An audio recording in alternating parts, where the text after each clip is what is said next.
नमस्कार दोस्तों, मैं वैभव शराज आपका स्वागत करता हूं तक्षशिला ट्यूटोरियल के ऑनलाइन चैनल पे। दोस्तों, हम लोग बात कर रहे थे क्लास 12 के फिजिक्स के चैप्टर नंबर 9 के बारे में, जिसका नाम था किरण प्रकाशिकी एवं प्रकाशिकी यंत्र। इसमें दोस्तों हम लोग लेक्चर 9.13 तक कंप्लीट कर चुके थे। आज हम लोग बात करेंगे लेक्चर 9.14 के बारे में।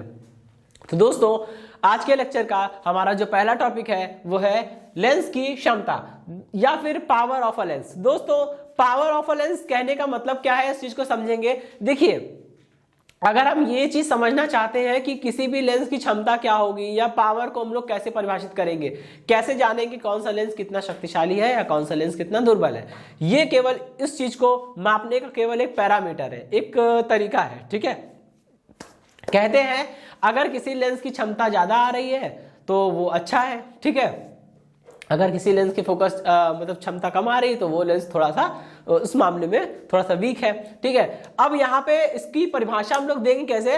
कहते हैं अगर हम बात करें दोस्तों किसी उत्तल लेंस की, तो हमें पता है उत्तल लेंस क्या करता है, मुख्य अक्ष के समांतर चलने वाली प्रकाश किरणों को एक बिंदु पर फोकस कर लेता है। ठीक है, इस बात से हम परिचित है कि अगर हम बात करते हैं किसी उत्तल लेंस की, तो उत्तल लेंस करता क्या है, मुख्य अक्ष के समांतर चलने वाली प्रकाश किरणों को किसी बिंदु पर इकट्ठा करता है, किसी बिंदु पर फोकस करता है। फोकस करने का मतलब होता है कि सभी प्रकाश किरणों को एक बिंदु पर लाके इकट्ठा करे। ठीक है, और अवतल लेंस की बात अगर हम लोग करते हैं तो अवतल लेंस का काम इसका उल्टा ही होता है। अवतल लेंस क्या करता है, जब मुख्य अक्ष के समांतर प्रकाश किरणें चलती हैं तो वो क्या करता है, उनको किसी बिंदु पर इकट्ठा करने के बजाय फैला देता है। लेकिन हाँ, वो जितने भी किरणों को प्रसारित करेगा, जितने भी किरणों को फैलाएगा, उन सभी किरणों को देखकर ऐसा लगेगा कि वो किसी एक बिंदु से आ रही है। ठीक है, अच्छा, तो यहाँ पे क्षमता को हम लोग इस प्रकार से परिभाषित कर सकते हैं। मैंने आपको बोला अभी कि किसी लेंस के द्वारा मुख्य अक्ष के समांतर चलने वाली प्रकाश किरणों को किसी फोकस बिंदु पर फोकसित करने की जो क्षमता होती है, ठीक है, उसी को लेंस की क्षमता कहते हैं। ठीक है, तो आप देख रहे हैं कि अगर हम बात करें कि मुख्य अक्ष के समांतर चलने वाली प्रकाश किरणों को किसी बिंदु पर फोकस करने की, तो फोकस करने का काम तो केवल उत्तल लेंस कर रहा है। अवतल लेंस तो उल्टा ही काम कर रहा है। फोकस करने का कौन का है, वो तो उल्टा फैला रहा है। ठीक है, तो इसीलिए कहते हैं उत्तल लेंस की जो क्षमता होती है वो धनात्मक होती है और इसकी जो क्षमता होगी वो ऋणात्मक होगी। ठीक है दोस्तों, अगर हम बात करें आंकिक रूप से, ठीक है, तो आंकिक रूप से किसी भी लेंस की क्षमता को हम लोग P से लिखते हैं पहली बात तो। ठीक है, किसी भी लेंस की जो क्षमता होती है आंकिक रूप से, उसका मान जो होता है वो लेंस की फोकस दूरी के लेंस की फोकस दूरी के व्युत्क्रम के बराबर होता है। मतलब किसी भी लेंस की क्षमता का आंकिक मान जो होता है वो लेंस की फोकस दूरी के व्युत्क्रम के बराबर होता है, यानी P = 1/f। अब P क्या है, लेंस की क्षमता है, यानी लेंस की पावर है। P क्या है, एक सदिश राशि है या अदिश, P एक अदिश राशि है। क्योंकि दोस्तों यहां पे देखिए P का मान कैसे मिल रहा है, P = 1/f। अब F क्या है, फोकस दूरी। दोस्तों, दूरी आज तक कभी सदिश राशि हुई है नहीं, तो जब दूरी सदिश राशि नहीं है तो फोकस दूरी सदिश राशि कैसे हो सकती है। मतलब फोकस दूरी भी क्या है, अदिश राशि है, और 1/ अदिश करने पर हमेशा अदिश मिलेगा, इसलिए P क्या है, एक अदिश राशि है। इसका मात्रक क्या होता है, इसका मात्रक या तो होगा मीटर इनवर्स या फिर इसे हम लोग डायोप्टर भी बोलते हैं। ठीक है, डायोप्टर भी बोलते हैं। आप देखते होंगे डॉक्टर साहब जब आंखों की जांच करते हैं और चश्मा बनाने के लिए प्रिस्क्रिप्शन लिखते हैं तो उसमें वो लिख देते हैं कि इनको इतने लेंस का या इतने डायोप्टर की क्षमता वाला लेंस लगाइए। ठीक है, तो वहां पे जो डॉक्टर जो डायोप्टर शब्द का यूज करते हैं, वो डायोप्टर क्या होता है, वो डायोप्टर जो होता है वो यही है, मीटर इनवर्स। ठीक है, अच्छा, अगर मान लीजिए किसी लेंस की फोकस दूरी कितनी है, किसी लेंस की फोकस दूरी जो है वो f सेंटीमीटर है। ठीक है, अगर किसी लेंस की फोकस दूरी f सेंटीमीटर है, तब उस लेंस की जो क्षमता होगी वो कितनी हो जाएगी, P = 100/f सेंटीमीटर में। ठीक है, और इसके हिसाब से देखें तो मात्रक क्या हो जाएगा, इसके हिसाब से अगर हम देखेंगे तो मात्रक हो जाएगा हमारा सेंटीमीटर इनवर्स। ठीक है भाई, क्या हो जाएगा मात्रक, सेंटीमीटर इनवर्स। लेकिन दोस्तों, अगर किसी लेंस की फोकस दूरी मीटर में दी हुई है तो क्षमता का मान कितना हो जाएगा, P = 1/f, वो भी मीटर में। ठीक है, अगर फोकस दूरी सेंटीमीटर में दी है तो क्षमता P = 100/f सेंटीमीटर में, ये फॉर्मूला हो जाएगा। और अगर क्षमता आपकी मीटर में दी हुई है तो सॉरी, अगर आपकी फोकस दूरी मीटर में है तो आप ये वाला फॉर्मूला लगा लेंगे, P = 1/f, और ब्रैकेट में m लिखा है। m मतलब अगर फोकस दूरी मीटर में दी है तो आप ये फॉर्मूला लगाइए, अगर सेंटीमीटर में दी है तो ये फॉर्मूला लगाइए, ठीक है। इसके हिसाब से मात्रक आपका कितना हो जाएगा, इसके हिसाब से आपका मात्रक हो जाएगा मीटर इनवर्स, और मीटर इनवर्स को ही हम लोग क्या बोलते हैं दोस्तों, डायोप्टर भी बोलते हैं, ठीक है, ठीक। और दोस्तों आपको बताऊं, उत्तल लेंस की अगर हम बात करते हैं, ठीक है, तो उत्तल लेंस के लिए फोकस दूरी कैसी होती है, पॉजिटिव। फोकस दूरी कैसी होती है दोस्तों, उत्तल लेंस की फोकस दूरी पॉजिटिव। अब जब उत्तल लेंस के लिए फोकस दूरी पॉजिटिव है तो क्षमता का मान भी कैसा होगा, पॉजिटिव होगा। ये तो सोचने वाली बात है ना, क्योंकि P बराबर कितना होता है, 1/f या 100/f। अगर f का मान पॉजिटिव है तो P का मान भी पॉजिटिव आएगा। लेकिन दोस्तों अगर हम बात करें अवतल लेंस की, तो अवतल लेंस की फोकस दूरी कैसी होती है, निगेटिव, और अवतल लेंस की फोकस दूरी निगेटिव है तो अवतल लेंस की पावर भी कितनी हो जाएगी, निगेटिव हो जाएगी, ठीक है। तो अगर आपके चश्मे में उत्तल लेंस लगा है तो क्षमता प्लस में होगी, प्लस में डायोप्टर की वैल्यू जो होगी वो प्लस में होगी, ठीक है, क्षमता की वैल्यू प्लस में होगी। अगर आपके चश्मे में अवतल लेंस लगा है तो क्षमता कैसी, तो क्षमता निगेटिव होगी, ठीक है, ओके। अब दोस्तों मैं आपको एक बात बताता हूं, ठीक है, एक छोटा सा वाइवा का लायक क्वेश्चन याद आ रहा है तो उसको डिस्कस कर लेते हैं, ठीक है। देखिए टीचर आपसे वाइवा में पूछ सकते हैं कि अभी हम लोग बात कर रहे हैं ना उत्तल और अवतल लेंस की, ठीक है, तो टीचर आपसे वाइवा में पूछ सकते हैं कि किसी भी लेंस को, ठीक है, किसी लेंस को बिना, मतलब कि लेंस की आकृति को बिना टच करे, ठीक समझिएगा मेरी बात को, लेंस की आकृति को बिना टच करे आप कैसे बताएंगे कि वो लेंस उत्तल है या अवतल, ठीक है।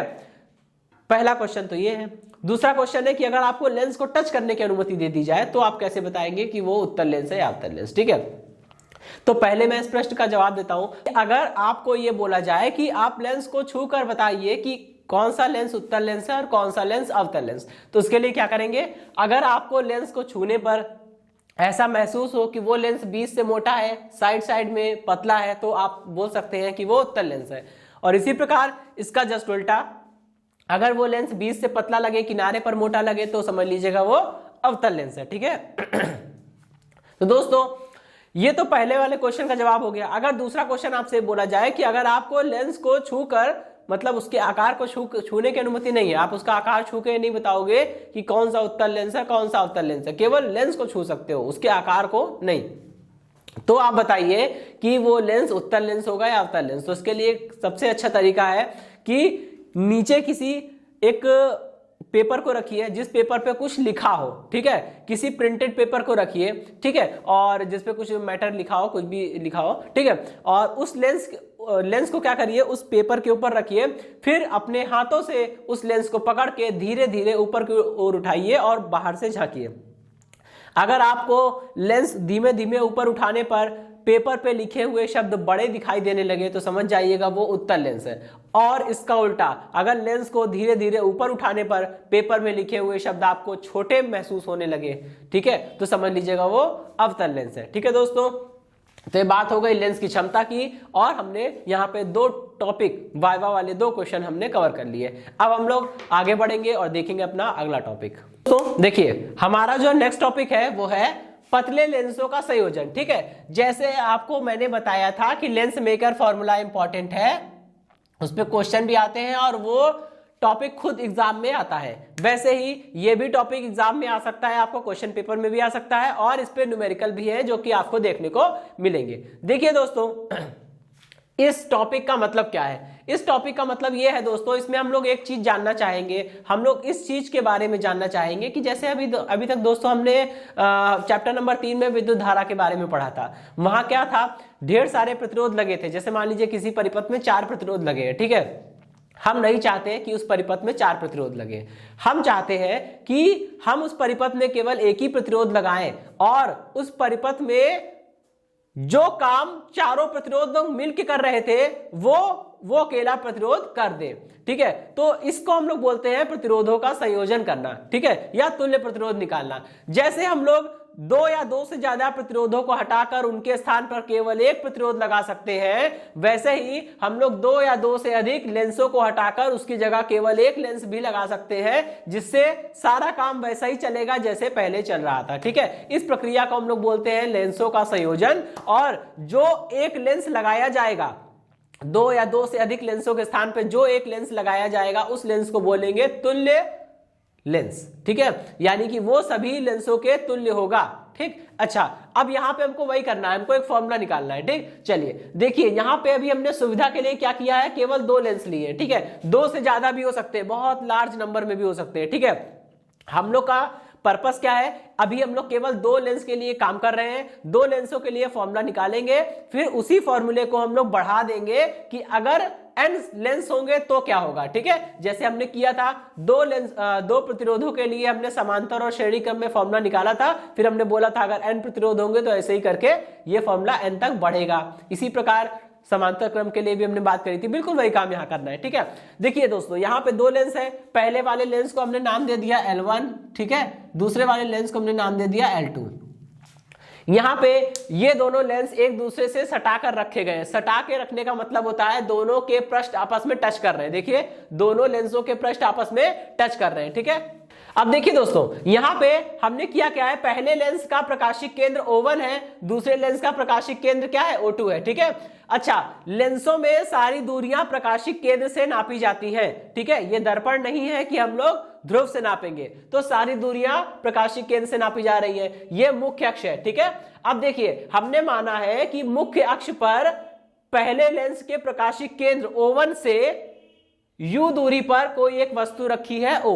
इस वस्तु से दो प्रकाश किरणें चलेगी। पहली प्रकाश किरण चलेगी मुख्य अक्ष पर और वो मुख्य अक्ष समांतर चल रही है, मुख्य अक्ष के ऊपर चल रही है, उसके मार्ग में कोई भी विचलन नहीं होगा, वो सीधे अपवर्तित होकर निकल जाएगी। ठीक है, लेकिन दोस्तों दूसरी प्रकाश किरण जो लेंस 1 पे गई है, लेंस 1 ने क्या किया है, उसको अपवर्तित कर दिया है, और ये दोनों अपवर्तित किरणें जो मुख्य अक्ष पर चल रही थी वो, और ये जो पहले लेंस के द्वारा अपवर्तित हुई है वो, इन दोनों ने कहां कट किया, आई डैश पर कट किया।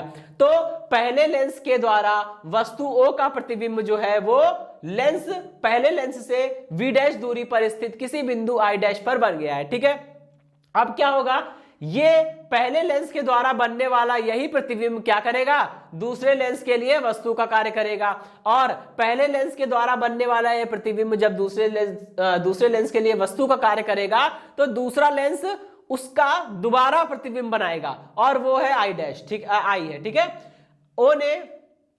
ओ वस्तु थी, पहले लेंस ने वस्तु O का प्रतिबिंब बनाया आई डैश पर।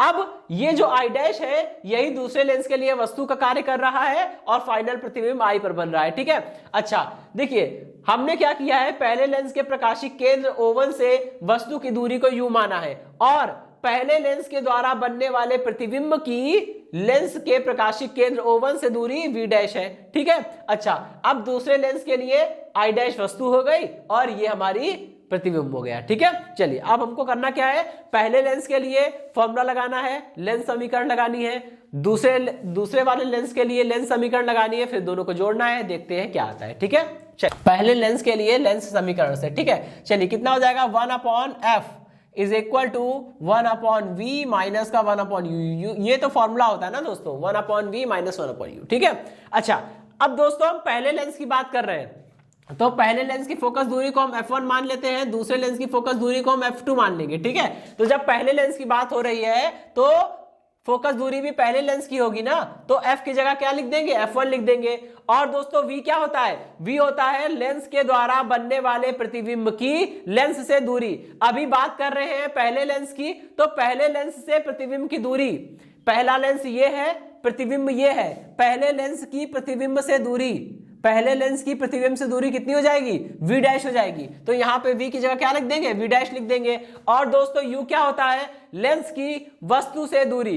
पहले लेंस की बात हो रही है तो पहले लेंस से वस्तु की दूरी निकालेंगे, ना कि दूसरे लेंस से वस्तु की दूरी। ठीक है, जब बात पहले लेंस की हो रही है तो पहले लेंस का प्रकाशिक केंद्र ये है और वस्तु ये है, तो पहले लेंस के प्रकाशिक केंद्र से वस्तु की दूरी निकालेंगे जो कि कितनी है, u है। ठीक है, तो इसको ऐसे रहने देंगे। ये हो गई हमारी क्वेश्चन नंबर 1। अब क्या करेंगे, दूसरे लेंस के लिए काम करेंगे, ठीक है। दूसरे लेंस के लिए लेंस समीकरण से लगाइए जरा। लेंस समीकरण जब लगाएंगे तो फिर से वही बात होगी कि लेंस समीकरण जो होती है 1/f is equal to 1/v minus का 1/u होती है। अच्छा, अब समझिएगा भाई, बात हो रही है दूसरे लेंस की, तो यहां पे लेंस की जो फोकस दूरी है वो भी तो दूसरे लेंस की फोकस दूरी होगी। जब बात हो रही है दूसरे लेंस की तो फोकस दूरी भी तो दूसरे लेंस की होगी, और दूसरे लेंस की फोकस दूरी को हम f2 बोल रहे हैं, तो 1/f2 हो गया is equal to 1/v minus 1/u, ठीक है।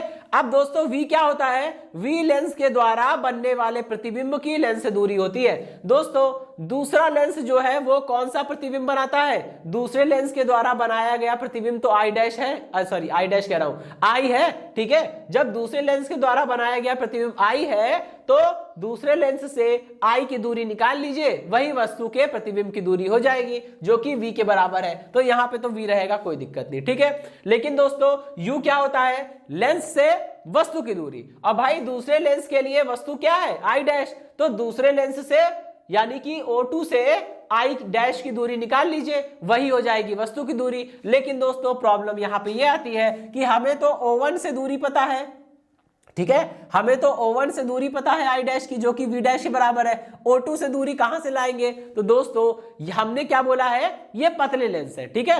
एक तो दोनों लेंस पतले हैं, दूसरी बात ये दोनों लेंस एक दूसरे से सटाकर रखे गए हैं। जब दोनों लेंस पतले हैं और एक दूसरे से सटाकर रखे गए हैं तो O1 O2 के बीच की दूरी बहुत ही कम हो जाएगी। तो इस केस में क्या होगा दोस्तों? इस केस में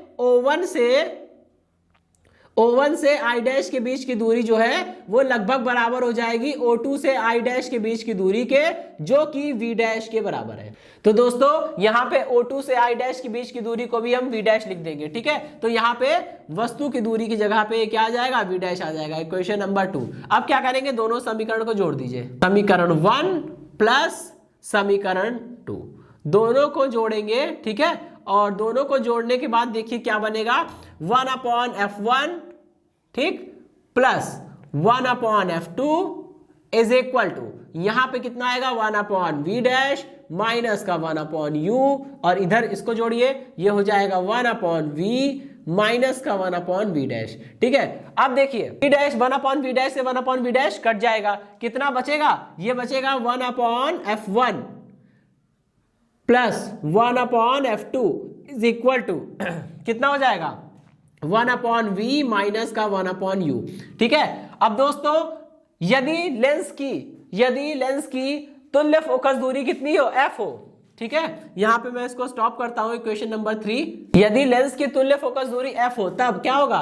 1/f इज इक्वल टू, दोस्तों यहां पे 1/f इज इक्वल टू क्या होता है? 1/v माइनस 1/u, यानी कि 1/v मतलब प्रतिबिंब की दूरी। दोस्तों सपोज करिए कि ये दो लेंस नहीं है, एक ही है। अगर ये दो ना होके एक ही लेंस होते तो भाई वस्तु ये है और अंतिम प्रतिबिंब ये बनता, आई डैश के बनने की नौबत ही ना आती, ठीक है। मेरी बात समझिएगा, अगर यहां दो लेंस ना होते, केवल एक ही लेंस होता, तो ये वस्तु O का प्रतिबिंब डायरेक्ट आई बनता, आई डैश के बनने की नौबत ही ना आती। तो उस केस में क्या होता भाई? वस्तु से लेंस से वस्तु की दूरी यानी कि 1/u और आगे प्रतिबिंब की दूरी 1/v, ठीक है, क्योंकि अंतिम प्रतिबिंब जो है वो v दूरी पर बन रहा है और वस्तु जो है वो u दूरी पर है, तो आई डैश के बनने की नौबत ही ना आती, इसलिए यहां पे v डैश दिखाई ही नहीं देगा, ठीक है। खैर चलिए, ये हो गई क्वेश्चन नंबर 4। अब क्या करेंगे? 3 और 4 की तुलना कर लीजिए। समीकरण 3 और 4 की तुलना करिए, कितना हो जाएगा? 1/f is equal to 1/f1 plus 1/f2, ठीक है। ये तो दोस्तों बात हो गई अगर संयोजन में केवल 2 लेंस हो।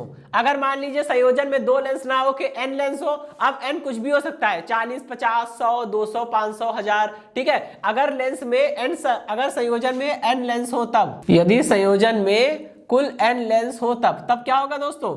1/f is equal to 1/f1 plus 1/f2 plus 1/f3, ऐसे ही करके चलता जाएगा। और कहां तक चलेंगे हम लोग? n तक चलेंगे, तो 1/fn, ठीक है। अच्छा, इतनी बात समझ में आ गई। चलिए भाई, अब देखिए, अब हम लोग क्या करेंगे, लेंस का आवर्धन निकालेंगे। ठीक है, तो लेंस का आवर्धन निकालने से पहले हमें एक बात और समझ लेनी होगी। 1/f क्या बनता है, 1/f बन जाता है क्षमता, यानी ये हो गई संयोजन की कुल क्षमता। 1 संयोजन की तुल्य फोकस दूरी, 1 तुल्य फोकस दूरी इज इक्वल टू क्या बनेगा, ये जो क्षमता बनेगी वो भी संयोजन की तुल्य क्षमता होगी, क्योंकि 1 तुल्य फोकस दूरी इज इक्वल टू तुल्य क्षमता। तो P इज इक्वल टू कितना हो जाएगा, पहले लेंस की फोकस दूरी है तो ये पहले लेंस की क्षमता प्लस दूसरे लेंस की क्षमता प्लस तीसरे लेंस की क्षमता, और इसी तरह से डैश डैश करके कहां तक जाएंगे, एनवे लेंस की क्षमता तक हम लोग जाएंगे। ठीक है, जितने भी लेंस होंगे हम लोग इसको कैलकुलेट कर लेंगे आसानी से। अच्छा, अब हम क्या करेंगे, इसके लिए हम बात करते हैं, अब आवर्धन निकालते हैं। ठीक है, संयोजन का आवर्धन। देखिए दोस्तों, आवर्धन को हम लोग किससे लिखते हैं, m से लिखते हैं। m इज इक्वल टू भाई वस्तु की ऊंचाई h डैश अपॉन में h, या फिर इसे हम लोग लिखते हैं v अपॉन में u। दोस्तों u क्या होता है, u होता है वस्तु की दूरी, लेंस से वस्तु की दूरी, और v क्या होता है, लेंस से प्रतिबिंब की दूरी। अगर यहाँ पे सपोज करिए संयोजन है, दो लेंस नहीं है बल्कि दो की जगह पे केवल एक लेंस लगा हुआ है, तो ये वस्तु हो गई, ये प्रतिबिंब हो गया। I डैश बनेगा क्या, नहीं बनेगा। जब दो लेंस नहीं है तो दो बार प्रतिबिंब भी काहे बनेंगे, जब दो की जगह एक ही लेंस लगा रहे हैं तो एक ही वस्तु है, उसका एक ही बार में फाइनल प्रतिबिंब बन जाएगा, I डैश बनेगा ही नहीं। तो इस केस में क्या होगा दोस्तों, इस केस में m इज इक्वल टू कितना होगा, प्रतिबिंब की दूरी, भाई अंतिम प्रतिबिंब ये है ना, तो इसकी दूरी ले लेंगे, यानी v हो जाएगा अपॉन में वस्तु की दूरी होता है, और अगर एक ही लेंस लगा है तो ये वस्तु हो गई, ये वस्तु की दूरी हो गई u। ठीक है, इतना लिख दिया। अच्छा, अभी देखिए यहां पे हम थोड़ा सा अरेंजमेंट करेंगे। अरेंजमेंट क्या करेंगे, हम लोग कुछ इस तरह का अरेंजमेंट करेंगे कि यहां पे लिख दिया v upon v dash into में v डैश अपॉन में u। अब दोस्तों आपको समझ में आ रहा होगा थोड़ा बहुत, यहां जरा गौर करिए, v अपॉन में v डैश क्या बन रहा है। अगर दोस्तों हम बात करते हैं दूसरे लेंस की, तो दूसरे लेंस के लिए I क्या है, प्रतिबिंब है, लेकिन I डैश क्या है, वस्तु है। ठीक है, तो दूसरे लेंस के लिए अगर हम बात करें तो वस्तु की दूरी, प्रतिबिंब की दूरी v अपॉन में वस्तु की दूरी v डैश, और v अपॉन में v डैश क्या बन गया, दूसरे लेंस का आवर्धन या दूसरे लेंस की आवर्धन क्षमता। ठीक है, लेंस की आवर्धन क्षमता हो गई है। ठीक है, इतनी बात समझ में आ गई। अच्छा, और इसे हमने क्या बोल दिया, इसे हमने बोल दिया है m2। ठीक है, चलिए भाई, और देखिए अगर हम बात करें पहले लेंस की, तो v upon v dash, sorry ये तो हो गया ना, v डैश अपॉन में v डैश अपॉन में u। ठीक है, देखिए अगर हम बात करते हैं पहले लेंस की, तो पहले लेंस के लिए देखिए प्रतिबिंब कहां बन रहा है, प्रतिबिंब ये बन रहा है। ठीक है, और पहले लेंस के लिए वस्तु है ये। ठीक है, तो प्रतिबिंब की दूरी यानी कि v डैश अपॉन में वस्तु की दूरी, पहले लेंस की वस्तु से दूरी कितनी है, u है, तो प्रतिबिंब की दूरी यानी v डैश बटे वस्तु की दूरी यानी कि u, ये क्या बन जाएगा, पहले लेंस के लिए आवर्धन क्षमता। ठीक है, चलिए तो अब यहां क्या कर सकते हैं हम लोग, m इज इक्वल टू, इसको लिख सकते हैं m इज इक्वल टू कितना हो जाएगा, देखिए v अपॉन v डैश क्या है, m2 के बराबर है, तो ये हो गया m2। ठीक है, और v डैश अपॉन में u किसके बराबर है, m1 के बराबर है, तो ये क्या हो जाएगा, m1 हो जाएगा। ठीक है, ये तो फॉर्मूला निकल आया केवल तब जब संयोजन में केवल दो लेंस L1 L2 होंगे। अगर मान लीजिए संयोजन में n लेंस होंगे तो क्या हो जाएगा, यही फॉर्मूला जो है वो एक्सटेंड कर जाएगा। जैसे दो लेंस थे तो m बराबर m1 इंटू m2 हो गया, अगर n लेंस होंगे तो m बराबर कितना हो जाएगा, m1 into m2 into m3, ऐसे ही करते करते कहां तक जाएंगे हम लोग, mn तक जाएंगे। ठीक है, nवे लेंस तक हम लोग बात करेंगे, वहां तक जाएंगे। चलिए भाई, तो इतनी बात समझ में आ गई। अच्छा, तो दोस्तों ये टॉपिक यहीं पे समाप्त होता है। इस टॉपिक से जुड़े नोट्स प्राप्त करने के लिए डिस्क्रिप्शन में दिए गए लिंक पर जाके क्लिक कीजिए। ओके दोस्तों, आज के सेशन में इतना ही, मिलता हूं नेक्स्ट सेशन में, धन्यवाद।